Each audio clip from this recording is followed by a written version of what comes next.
Hey, what's going on everybody? JB the Ranch Mechanic here. I got a question for you guys. Do you have one of these Milwaukee M12 ratchets? Are you having an issue with it where you try to hit the trigger and it spins fine when it's not under load? And then as soon as you put this thing on a fastener and try to use it, it just vibrates without spinning. I'm going to show you how to fix that issue, and it's a lot easier than you might think. Again, this is an M12 fuel ratchet. I have done this on the older brushed models of the M12 ratchets, the non-fuel versions. These are actually much easier to work on, so that's what we're going to be talking about today. I still have my old ratchet after replacing the crankshaft on it, which had broken off, which is a whole separate issue. And doing these steps will not fix your ratchet if you have a broken crankshaft. But I'll talk about that in a little bit more detail here in a minute. For right now, I'm going to get the camera set up, and I'm going to show you exactly what you need to do to pull this thing apart, clean it out, re-lubricate it where it needs lubrication, and then put it back together. So let me get the camera set up, and I'll show you exactly what you need to do. All right, guys. So again, this is a Milwaukee M12 fuel brushless ratchet. This is part number 2557-20. These are actually surprisingly simple to work on, especially compared to the older models. So all you're going to need to do this, really, is a pair of snap ring pliers. That's pretty much it. You can get everything apart just using these snap ring pliers. Now, just to make things a little bit easier, I have a straight pick and a right angle pick here, but you really don't need these things at all. And I'll show you how to use these and what I'm going to use them for here in just a second. But first things first, just to render the tool safe, to make sure we're not going to accidentally activate it, let's pull our battery out. Now we might need to put this battery back in here in a minute to rotate this crankshaft around to get it disassembled, but we'll cross that bridge when we come to it. For right now, we just want to make sure it's not going to accidentally activate. Alternatively, you could always just lock your trigger right here, but I found that to kind of be putting a band-aid on a potential gunshot wound. I mean, you don't want to rely on that. Just pull the battery out. It takes 2 seconds and it renders everything completely safe. So how these come apart is very simple. You just need a set of snap ring pliers, and there's just an internal snap ring right here that we need to remove. So we'll pinch that together. That will come out, and we'll set that aside. And then all you need to do is pull this whole anvil assembly out from the front. Now, the anvil does kind of stick out to one side or the other depending on what direction you have the ratchet in, so it's helpful to be able to reach back behind here and turn your direction selector a little bit just to kind of get that anvil to suck back in there. Here we go. And then the whole thing just comes out. So we'll put the body of the ratchet aside for the time being. Let's break this down real quick. Now there are some springs and cups and ball bearings and little pieces here that you're going to need to keep track of. So it's helpful to have a little cup or a clean work surface to lay everything out on. That way you don't lose any little pieces. But there's just a cover plate right here. This just comes off. And then you have 2 little ball bearings right here. Now underneath these ball bearings is a spring on each side. So you're going to have 2 ball bearings and 2 springs. So we just take this, turn it over, give it a tap, and these fall out. Now, before we even get into this too far, I have already cleaned and reassembled this ratchet, so yours is probably going to look a lot more scuzzy than this one does. If you're watching this video, you're probably having the problem that I was describing in the beginning of the video, where you squeeze the trigger and it will work just fine when you're not under load, when you don't have it hooked up to anything. But then as soon as you put it on a fastener, you go to break the fastener loose and it just vibrates and it won't actually turn the anvil. So the reason for that is typically grease and oil contamination getting into places where it's not supposed to be. Believe it or not, the majority of the components in the heads of these ratchets are supposed to be completely dry. If you start getting grease and oil and all kinds of junk on them, that's when they start to slip, because these gears are not designed to be lubricated. I know that seems counterintuitive for a metal on metal part, but trust me, that's the reason this happens. All right, hold up. I know what you're thinking. You're thinking to yourself, did this guy really just suggest cleaning all of the oil and grease out of the head of my ratchet and running the yoke completely dry without any lubrication? Yes, I did suggest that. Now, I've been running mine completely dry for a while now, and I haven't noticed any abnormal wear or any issues, and it worked perfectly. That being said, it did come with a little bit of grease from the factory, from what I understand. A little teeny tiny bit, but not much. A small amount. And what I would use in this particular case is something like a lubriplate 105 or like an assembly lube, something really, really thin, and it's not going to gum up the works very much or attract a bunch of dirt. Now again, I've been running mine completely dry. Your mileage might vary, but on the screen real quick, I would like to pull up the service manual for this particular tool. Now you will notice that there is absolutely no mention of putting any grease or oil or anything on the components of the yoke and the head of the ratchet. The only thing that it says you need to lubricate is the crankshaft down where it goes into those needle bearings. That's what we're going to be lubricating today. The service manual says nothing about lubricating the heads of these ratchets, guys. That doesn't mean it didn't come with any grease from the factory. I'm sure they lubricated it slightly. But the problem that we're running into, just like I said, is that when you get a bunch of excess oil and grease and crud that gets into the yoke, that's what gums up the works and causes it to start slipping, all right? Your mileage might vary. Do what you think is right for your tool. These are easy enough to take apart that you can play with it a little bit and do whatever you feel is best for your particular case. But in my case, I run it dry and it works perfectly, and I've got no issues. So take that for what it's worth. Back to the rest of the video. In my particular case, I was having that issue this morning where it finally got to the point where it would not do anything. I had to break everything loose manually, and if there was any kind of resistance at all, it would just sit there and vibrate without spinning. I use this thing to service pretty much everything that I work on here. So what had happened is I have serviced some four-wheelers recently, and usually when I service those four-wheelers, I have to use an extension and a 10mm socket to get up in there and open up the drain ports on the front and rear diffs on most of these ATVs, just because we have aftermarket skid plates on them to protect all that stuff. So as soon as I crack those drain bolts loose, before I can get that long extension out of there, I've got gear oil draining down, going right down onto the anvil of this thing, and then of course it will eventually, these are not liquid tight or anything, so eventually that gear oil will penetrate in here, soak the pawl and the ratchet and everything inside here, and then it works its way down and gets onto the crankshaft down here, and it just over lubricates everything, which is why these things slip. So the caveat there is you can't just spray off your ratchet with brake cleaner, because then that brake cleaner gets down into the needle bearings down inside where the crankshaft rides, and that really does need lubrication. You'll definitely hear a grinding noise, and it just does not sound good if you just coat this thing with brake cleaner and go to town and you don't take it apart to relubricate the things that do actually need lubrication. There are a couple. I'm going to zoom in just a touch. You can kind of see what I'm doing here. But let me get this out of the way now. So we have this flipped over. We have our springs and our little ball bearings out of here. These springs and the holes that these springs go into tend to collect a ton of garbage. These things get packed full of junk. You need to take this entire thing if you can.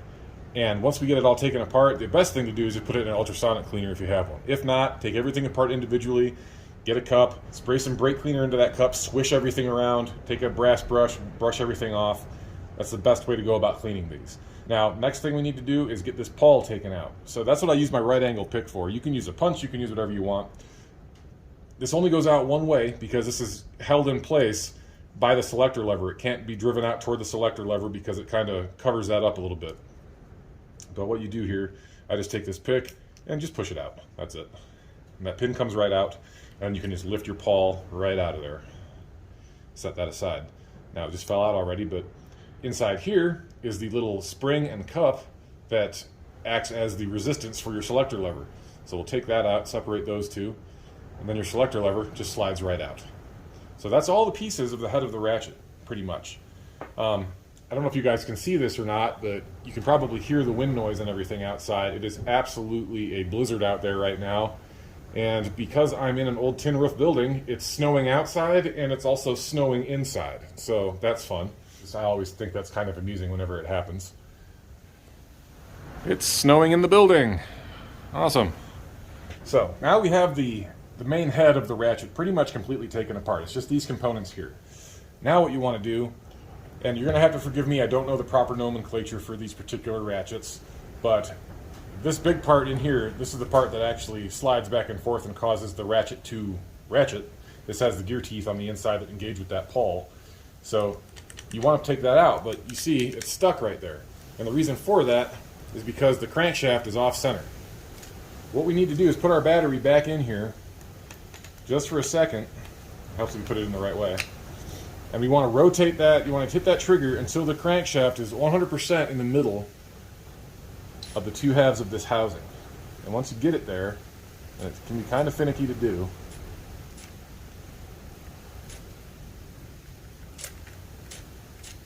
there we go. Once you get it in the middle there, you'll be able to slide that out. So this right here is the crankshaft. that needs to be centered in between these two halves of the ratchet. That way this guy can slide out, because it's actually hollowed out in here on the inside here on each side, so that crankshaft has some room to spin around. So this will get, if it's off center, the little cup in here will get caught and not allow you to pull that out. So also, now that we have the crankshaft centered, we can just turn this thing over and the crankshaft just falls out. So this is what is known as the crankshaft. This, on the older M12 ratchets, the non-fuel models, is quite a bit smaller, like probably a third of this size. And what happens is that bottom of the pin, it'll actually break off right there where it engages. So this whole pin will be stuck in here. The crankshaft will be spinning, but you won't get any motion up top at all. So if that's what's happening with your ratchet, if you're just pulling the trigger and it's just spinning, but you're not getting any vibration, no motion up here, nothing, that means you have a broken crankshaft. And cleaning it's not going to help that. You need to replace the crankshaft if you can find one. So none of this stuff really needs any lubrication, with the exception of this little foot right here that goes in the bottom. I put a little tiny bit of grease right here just to lubricate that, because this is what's doing all the work. This is moving back and forth. This is engaged with that crankshaft, and that's actually taking all of the load from the crankshaft. So I'll put a little bit of just a tiny film of grease, like a minuscule amount of grease inside here, so that can rotate and you know, move smoothly. Same thing for the tip of the crankshaft pin right here. Just I'm telling you guys, a minuscule amount of grease, just enough to give it some lubrication. That's all you want, so that can move freely and this can twist freely. That's all you need. Nothing else here needs any lubrication. Now, down in here, and I don't know if you're going to be able to see these or not. Maybe if I turn the flash on here. Down inside there, you can see that little star-shaped cutout. That's where the crankshaft engages. And then down inside here are actually two sets of needle bearings, one on top of another. This is what you lubricate. Now, if you have a bunch of contamination and grease and oil and stuff that has seeped its way down in here, what you want to do is flip this thing over, take some brake cleaner, and spray this thing out. I'm going to spray it out again here. Even though I've already done this, I'm going to do it again. And I know that you probably can't see exactly what I'm doing, because I'm not on camera. But spray those bearings out very thoroughly. But you want to have this thing upside down like this, because you want that brake cleaner, as soon as you spray it on those bearings, you want it to run back out. If you have this thing turned over so it's right side up, what's going to happen if you're spraying hosing it with brake cleaner, all that brake cleaner is going to go right down here through the rest of the planetary gears down in the gearbox, and you're probably going to screw something else up, because it's going to dissolve the grease that's already down in there that's supposed to be there. You don't want to do that. You just want to clean those needle bearings and then go get some compressed air and either blow them out to dry them out or just let it air dry. I'm going to go hit it with some compressed air real quick. I'll be right back. Alright guys, so we got that blown out now. So we'll just take a rag and wipe off whatever excess brake cleaner we have on here. Again, we want the rest of this to be as clean as possible. We don't want any stray grease or anything in the way here. So get in between both halves of the ratchet head, wipe that all out. That's pretty good. So the bottom part here is clean. Now we just need to re-lubricate it. So what I use, and this is probably not the right grease, but I don't really think it matters too terribly much as long as there's some lubrication in there. I just happen to have this Lucas Red and Tacky grease, and it seems to work fine for all of my stuff. That's what this little straight pick is for. I'll just get a little dab of grease here on the end of this thing. And the Red and Tacky grease is, well, very tacky. So it's very, very viscous and very stringy. So it can be a little bit difficult to work with, especially if it's cold outside like it is right now. But we'll just get a little dollop of that on the end of this pick. This is probably too much, but I'm just going to try to get both bearings at one time here. And you just reach down inside there, and you just want to put a little dab of that on each one of those needle bearings. And that is really all you need. So both sets get a little tiny dollop of this grease. And you don't need to worry about lubricating the actual pin on the crankshaft, because as you put it down in here, it's going to lubricate itself essentially as it's working its way around. So then we take our crankshaft with the little star side down, because that engages in the planetary set down here. Just drop this guy right back in here. And again, it's got a star-shaped tooth on it, so sometimes it won't go in right away. You might need to just hit your trigger a little bit. And there we go. Now the bearings are lubricated, and as this spins around in there, it's going to get grease on the bottom of that pin. So now, I want to make sure that's nice and centered just how it was before so we can put it back together. Now I already have grease on here since I did this before, so I'm not going to worry about putting any more on it. But again, I like to put a little thin, just a minuscule amount of grease right here, just so this little foot has something to lubricate it. And then with the hole in a vertical orientation so it could actually engage on this other pin, we can slide this back together. And there we go. Now that's back on. Now for the rest of this stuff, after you get done cleaning it, there are only a couple of areas on here that need lubrication. This area stays dry. All these teeth inside the main body of the ratchet stay dry. Your pawls stay dry. Don't lubricate any of the gear parts in here, okay? The only thing that you need to worry about is I like to, on our selector lever, I'll put a tiny little film of grease right here on the bottom of this, because this is what engages on the bottom part of the anvil housing, and this is dry and it's just metal on metal. So I like having a little teeny tiny bit of grease on there just to lubricate it and make your switching a little bit more smooth. When you put this back together, this little steel pin, that doesn't come out, that's friction fit in there. That little steel pin engages inside this little cutaway area inside of the switch. So that just kind of acts like a stop. So it can only go that far when you're changing directions. So that's all you need there. And then as far as lubrication, on the inside here, again, I'll put a tiny minuscule amount just on the rounded part of the pawl right here, because that's where your little button will engage and rub on that as you're switching directions. So we'll take our little spring and button and we reinstall that in here, and that goes in the hole inside the switch. And again, the pick tool is kind of handy to have when you're reassembling stuff like this. Just makes it easier to fit it in there, like so. You guys can see that. So that's that little plunger and spring right there that we just put in. There's a hole inside the barrel of the switch that we just put back in there, if you can see that, and that's where that plunger will engage. So then from there, we just take our pawl and put that with the curved side down, obviously. You want your teeth sticking up so we can engage on the teeth inside the barrel of the ratchet. And you just push that down until the holes line up right here, and take your large pin and put that back together. Just slide the pin in. Might take a little bit of finagling to line it up just so, but it'll go. There we are. And just slide that all the way in until that's flush with the top here. And then that will allow you can test it, you can just turn your switch, and that should allow you to change directions. And that's all the lubrication that you need here. Everything else should be clean and dry. So now we're back to pretty much where we began. We take our two springs and put them in the two remaining holes here on either side of the anvil. And then our two little ball bearings go on top of those springs, one on each side, like so. And then this little cover plate here, I lied about the lubrication thing. There's one more little area that I like to lubricate. I'm going to clean this off again real quick, just show you. This is where those ball bearings ride. So I will take my finger and just, again, a minuscule amount of grease, just the tiniest little film of grease, just on this surface here. And that's just for the benefit of those ball bearings so they don't develop flat spots, which mine already have, but it doesn't take much for that to happen, because this has nothing to do with the teeth or anything, so it's not going to harm anything by having just a touch of grease on there.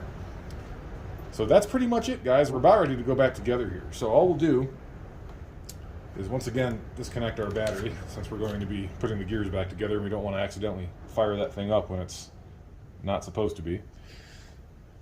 So it doesn't matter what orientation this goes in, because this whole thing spins whenever the ratchet is moving. But what I will do is just line this up, get it to the point where the pawl is kind of in the way, and then just squeeze that pawl. See how that moves? Just squeeze that together so it lines everything up, and then just work it back and forth until it's all the way in there. There you go. Now the only thing left to do is put your C-clip back on. These are far easier to work on than the other non-fuel ratchets because there's a lot more springs and moving parts in the heads of those things compared to these for whatever reason. This is a much better design. But we'll just put our C-clip back in there and then just make sure, go around and push that guy down. Make sure that's all the way seated. And then I like to just center that C-clip at the very, very bottom because that's how it comes from the factory. You know how I am about making stuff look factory. And there you go. Put our battery back in. Test it. Both directions. That sounds good. And we'll just check it again. Put a little load on it. There you go. I'm squeezing pretty hard and it's still moving. So there you are. Pretty easy way to fix this thing. Now, I'm aware that Milwaukee has a 5-year warranty on most of their M12 and M18 power tools. The reason that I know how to do this, whoops, oh, we just lost power. Good thing I have my battery operated light here, jeez. Bad storm right now, guys, sorry. Anyway, the reason I know how to do this is because my original ratchet, my non-fuel Milwaukee M12 ratchet, I bought on Amazon. And what I did not realize at the time is that if you buy any Milwaukee tool from a business other than a authorized Milwaukee supplier, Milwaukee will not honor the warranty on that power tool if you have a problem with it. So I bought that ratchet on Amazon. Amazon is not an authorized Milwaukee distributor. So Milwaukee told me to go pound sand when that crankshaft broke. I had to figure that out myself. So this one I did buy from Home Depot, and Home Depot is absolutely an authorized Milwaukee distributor. But rather than sending this off and letting Milwaukee play with it for a couple of weeks and being without my ratchet, this is so easy I just decided to do it myself, and I'm passing that knowledge on to you guys.